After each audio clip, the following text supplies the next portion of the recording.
Hi friends, сәлем достар. Бұл видеода мен сіздерге Quizlet деген приложениені көрсететін боламын.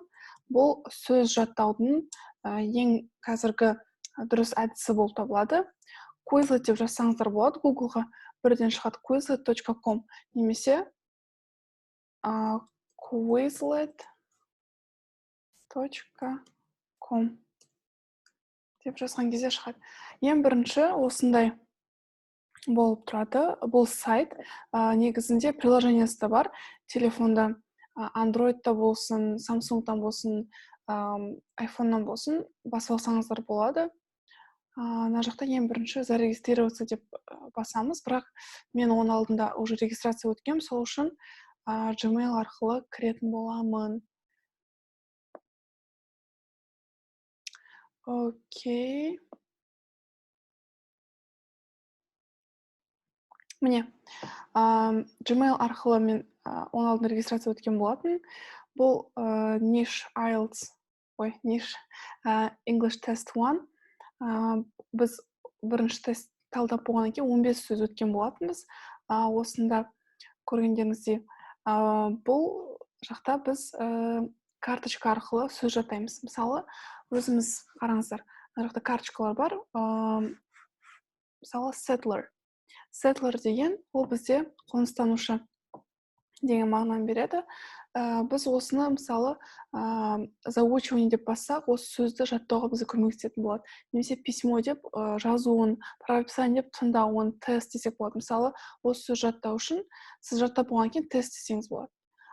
Программа бірден өзі тестті дайындап береді. Немесе ең бірінші жаттайын деп жатқан кезде, заучивание деп басатын болсаңыздар, бұл жерде карточкаларды осындай тест ретінде жаттайсыздар. Мысалы, мына жақта знакомые немесе усвоенный деп шығып тұрады. Мысалы, descendant деген сөз, ол ұрпақ деген сөз. Правильно, келесі, мысалы, exhausted. Мысалы, exhausted дегенді білмедік дейік, ризашылық деп жаздыңыз. Выучите этот термин дейді. Кейін осы термин сізге қайта-қайта келетін болады жаттағанша. Окей. Мысалы, save energy, энергия үнемдеу деген сияқты. Жарайды. Келесі, бұл жерде заучивание кейін письмо деген бар. Бұл жерде жазуын, мысалы, қоныстанушы, сіз білесіз, settler деп жазасыз. Ответ правильно. Келесі, мысалы, жұмыртқасы, мысалы, бұны білмедіңіз, былай жаза салайық. Мына жақта lay eggs деп ответі бәрі шығады. Мысалы, мынаны бассаңыз, қалай айтылатын да бар. Жарайды, келесі. Мына жерде ойындар да бар. Подбор деген ойын бар, немесе гравитация деген бар, өте қызық.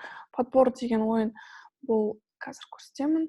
Уақытқа істелінеді. Мысалы, exhaust деген сөзді сіз, мысалы, шаршаған, бірге. Мысалы, қоныстанушы, жаңағы settler. Бұны телефон арқылы да істеуге болады. Немесе гравитация деген бар, бұл да қызық ойын. Мысалы, начать. Мына жерде уровень таңдасаңыз болады. Окей.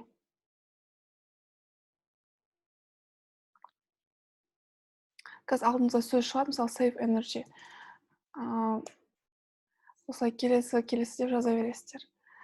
Окей, қазір пауза қоя салайын.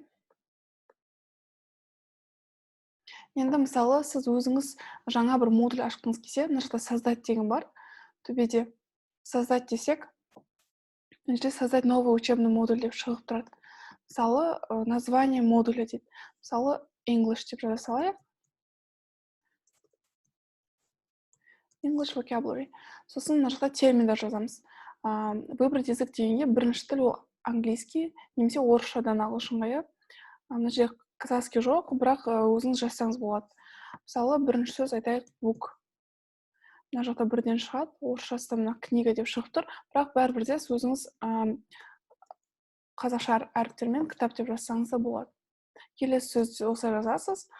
Сонда, мысалы, бұл жерде кем дегенде 3 термин жазу керек, сол кезде ғана жаңа учебный модуль ашылатын болады. Мысалы, apple, әстесе жаза салайық, яблоко, мысалы, pen. Окей, ручка. Сонымен мына кем дегенде 3 сөз болды.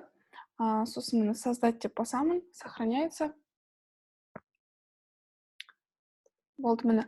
Осылай book десек, мына кітап, келесі сөз apple, яблоко, келесі сөз pen, ручка мысалы. Сосын ары қарай заучивание істейсіз. Дәл осылай бағана басында көрсеткендей үйренесіз. Өте ыңғайлы. Сосын үйде отырып, мысалы, әрқашан телефон өзіңізбен бірге ғой, сол кезде ашып, қайталай берсеңіз болады. Білмеген сөздерді қайта-қайта өзі программа сізге алып келеді алдыңызға.